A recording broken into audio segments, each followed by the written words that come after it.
Welcome to Policy on Demand's Week in Review. I'm Todd Metcalf. What would you tell clients are your takeaways from this week? My biggest takeaway this week is that you can never fully and clearly predict what Congress is going to do. You should never say never.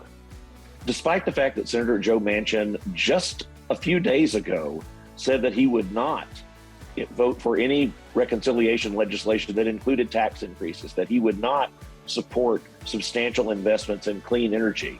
In a major reversal this week, he now is on board with a bill that increases taxes, that reduces the deficit, and that includes nearly $370 billion in clean energy incentives. So the main takeaway this week is that you just have to keep watching the ball because you're never going to be sure exactly where it is going to bounce. Which question related to policy did you get asked the most, and how did you respond? I think the question that I got asked the most this week was really related to whether or not Senate Democrats and House Democrats would come together and complete action on a reconciliation bill before they recess for August.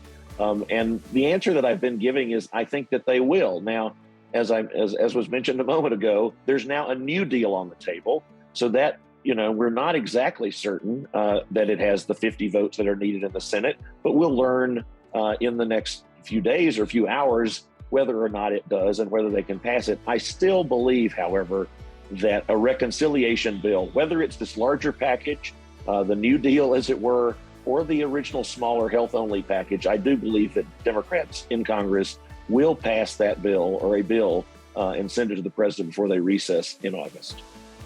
Where should companies focus their attention in the coming week? Given the size and the significance of this new deal on reconciliation, I think companies need to focus on that legislation as it is processed, possibly through the Senate next week and then the House the following week.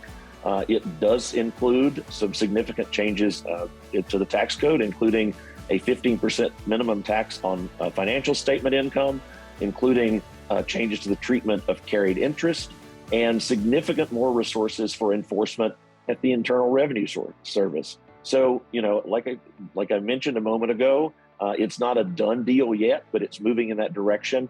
And these tax changes mean that companies really need to focus on the details.